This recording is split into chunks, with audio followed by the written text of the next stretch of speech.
Hey everyone, welcome to another top 10 list. This week's top 10 list, I decided to do the top 10 notes in my collection with interesting backstories. Okay, it's not necessarily a story about the specific note, but it's a story on how I got the note.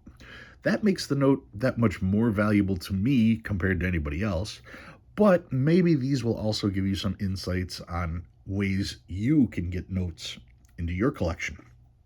Like I said, some of these are very interesting stories. Some of them just mean something to me. But once again, taken together, ideas should flourish from these. All right, so let's get started on my top 10 notes with interesting backstories. Number 10. I bought this note raw, and I bought this note raw from a shop who specialized in coins and also just happened to have currency.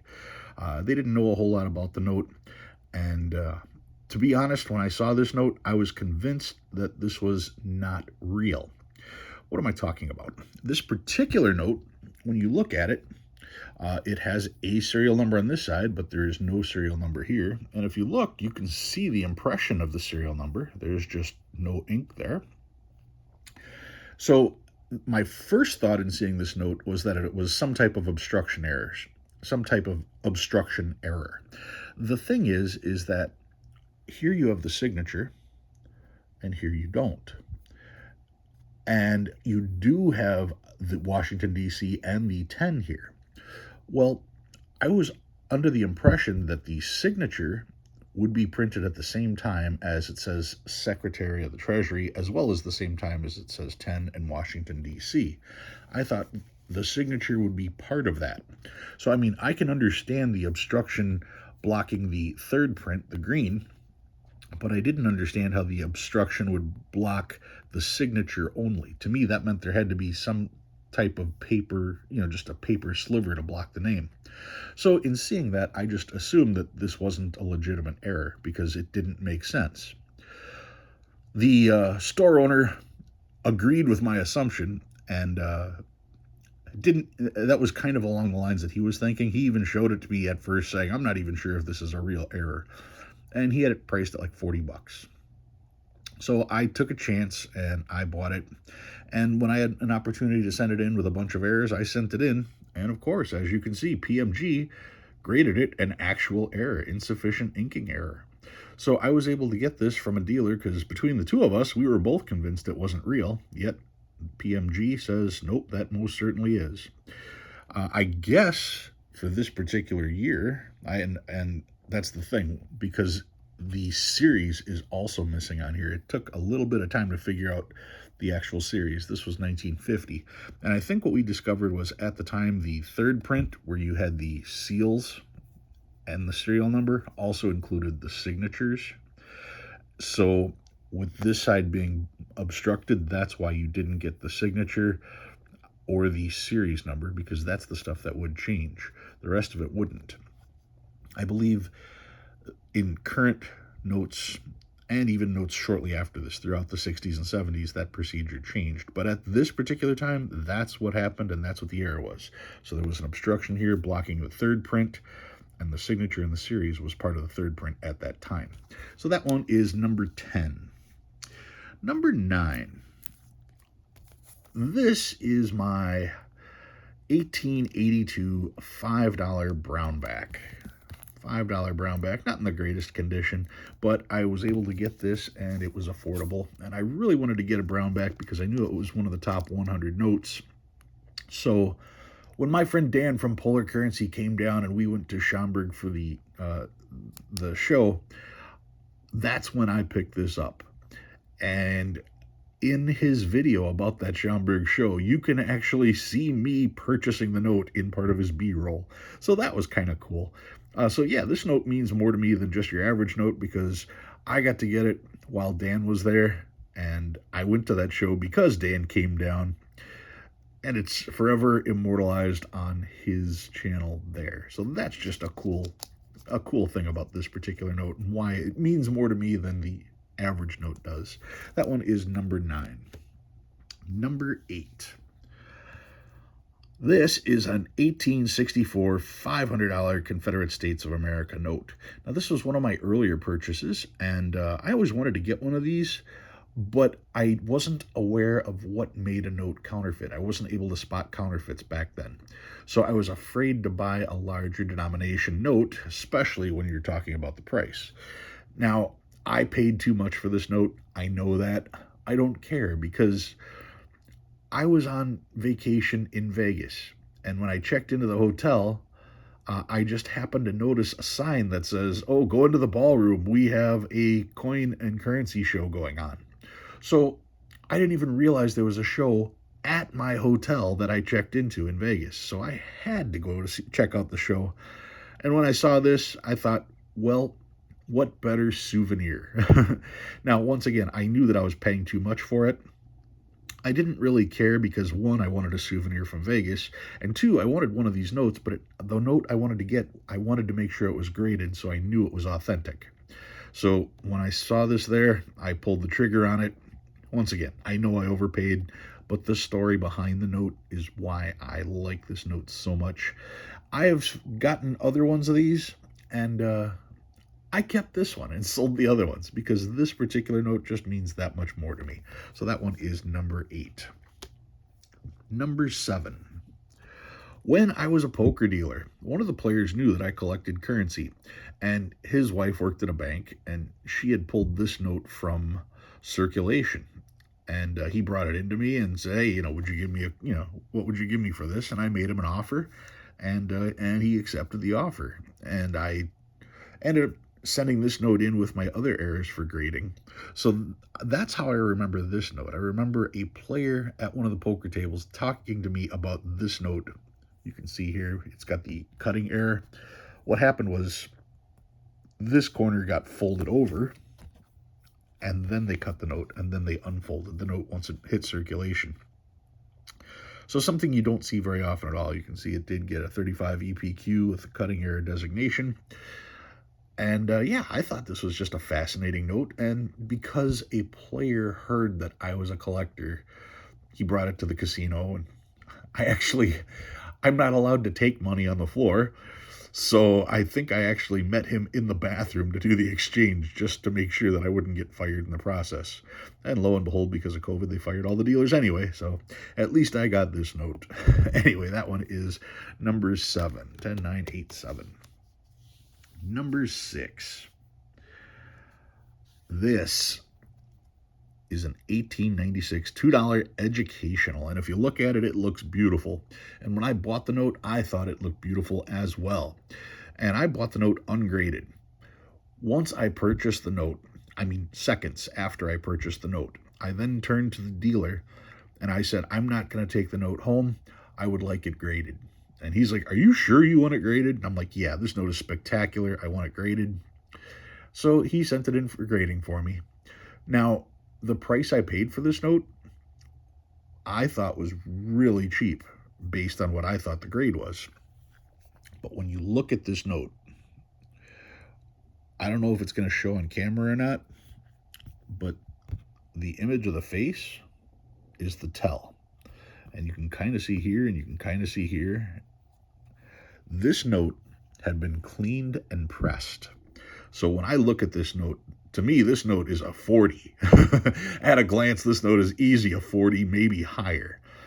And when it came back with minor repairs and a grade of a 25. So what does that mean? That means that if you take a note and you clean it and press it to smooth it out, you did not improve the value of the note. Because when it goes for grading, all of the folds and creases and the damage to the ink itself all shows.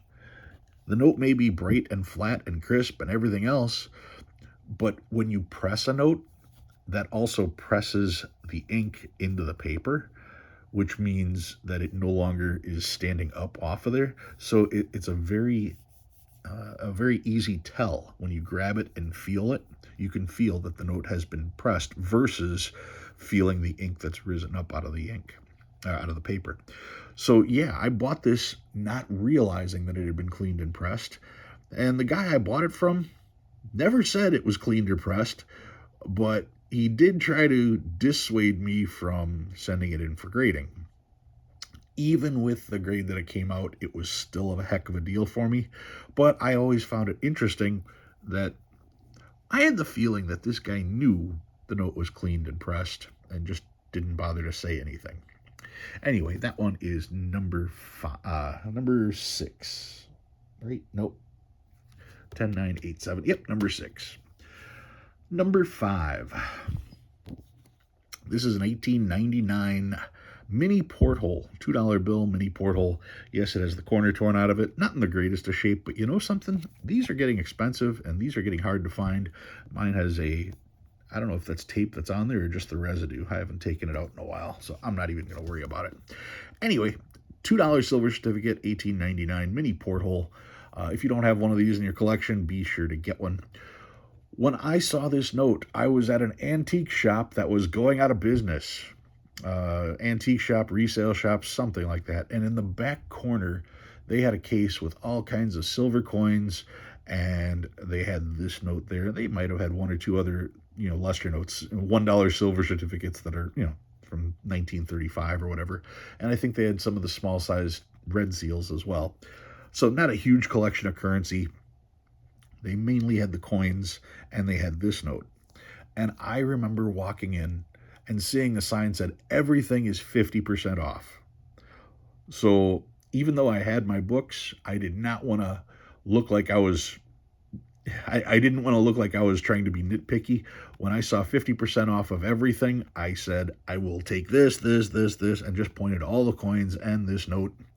And that's when the guy says, oh, we're not doing 50% off on the coins and on the paper money. And I said, oh, okay. So that's when I started opening my books. And I opened up the books and checked out the prices of some of his graded coins that were there. And it's like he had never seen a book before. Everything that he had was just ridiculously overpriced. Overpriced to the point that if I would have paid 50% of his listed price, I would have paid more than what I actually bought the notes for. The notes and the coins that I bought at the time. That's how overpriced it was. If he had a coin that was worth $100, he had it priced at $250. This note, I don't even remember the specifics on this note, but after everything was all said and done, and after me humiliating him for his overpriced stuff, I came out of there well ahead with the silver that I had purchased. And of course, I have since gotten rid of the silver. But anyway, yeah, I was at an antique shop that said 50% off of everything. And if he would have took the 50%, he would have made more money off of me. That one is number 5. Number 4. This is my 1886 $5 silver certificate, and this one is the Morganback. My Morganback silver certificate, it says piece added, seal faded. I saw this on eBay right after I learned about the Morganback. The Morganback is the first note to have "In God We Trust." In God we trust. First note to have "In God We Trust" on it. And because it was a $5 silver certificate, they put 5 silver dollars on the back. So I wanted to get one, but I knew these were expensive. And I saw this one on eBay, and I looked, and the seal is just about completely faded. Normally the seals were over here, so I was wondering why the seal was here and faded. There's a hole right here, and it's been patched. If you look at the back, you can see that someone colored it with a colored pencil to make it blend in. Great job.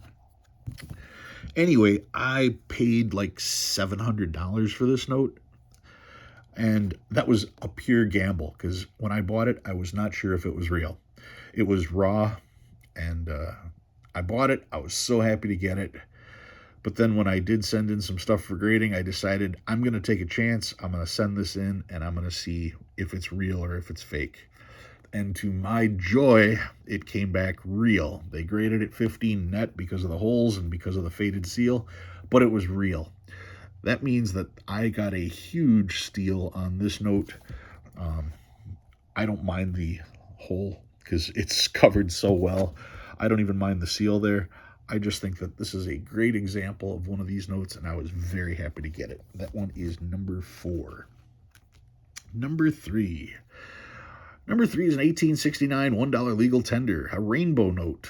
Now, this particular note, I bought first and foremost because it's a rainbow and I didn't have a rainbow. Secondly, I bought it because I was looking at how hard the creases are here. I mean, those are pretty hard creases. Yet it was still graded a 25. What better example in my collection of showing a note that is heavily creased still getting a decent grade? Then we add the fact that you can see the color so clear. It's just a beautiful note, in my opinion.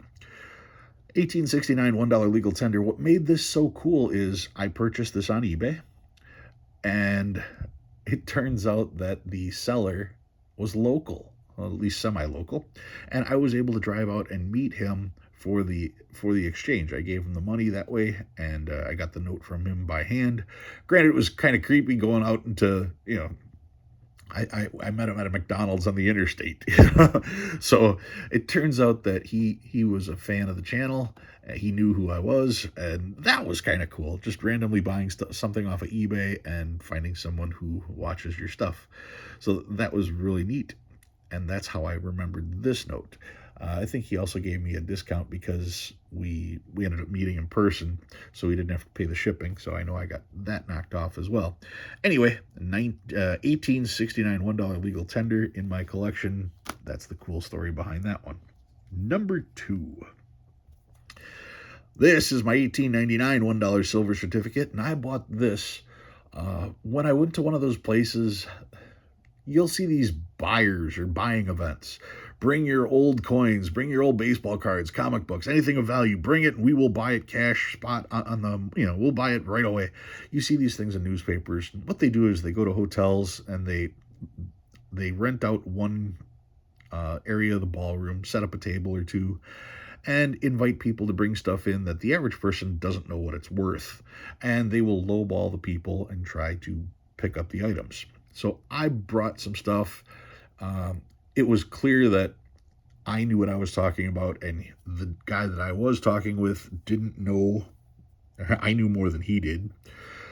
So he didn't even make me an offer on any of my stuff. So I turned the tables on him. I said, "Have you bought anything cool that you're willing to sell right now?"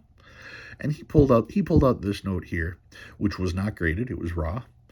And he says, "I've got $60 invested in this. You can have it for $65. That way I can show a profit and I can grab myself a burger at McDonald's across the street." I said, "Sure." So I gave him 420s. I gave him $80, and he had to scramble to come up with $15 and change. And of the $15 and change, 5 of the notes were red seal $2 bills. So I got 5 red seal $2 bills and this for $80. And we all know that in this condition, I then sent it off to be graded, and it came back a 30 EPQ. But yeah, this is worth much more than $60. In a VG8, this book's out at $120. So I made out like a bandit. I conned a con for this Black Eagle. And finally, number 1 this week. This is my 1905 $20 gold certificate. This is my Technicolor note. This was the holy grail for me, trying to finally get one. Only about 500 of these exist.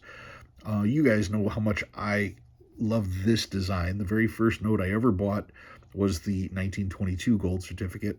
Getting a Technicolor that's got the yellow in the background with the bright orange here. You can see the yellow and the yellow in the name here. The back of mine isn't in the greatest of condition. I don't care. It was given a 12 net apparent because you can see the top is a little bit rough. I don't care. I own one. And only 500 people can say that they actually own one. I can say that. But the story behind this note, I went to Vegas and I played in 6 poker tournaments over the course of a week and won 2 of them and had a second place payout in a third. And then I played a video poker machine and hit a royal flush there, and then I hit something else.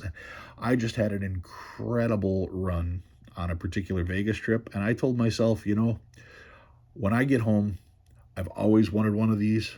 I am buying one. So the second I got home, I bought this note because not only did I always want this note, but the way that I paid for this note was through my poker winnings in a few tournaments in Vegas. So that means so much to me that I was able to get this note, and it means so much to me how I was able to afford this note. So as long as I have this note, I will always remember one of my best trips out to Vegas and one of the greatest prizes I ever got for playing poker, essentially. All right, guys, that's the stories behind my top 10 favorite notes. If you learn anything new, go ahead and hit that like button. If you like what you see and you want to see more, please subscribe. Love reading your comments. Thanks for watching. I'll see you next time.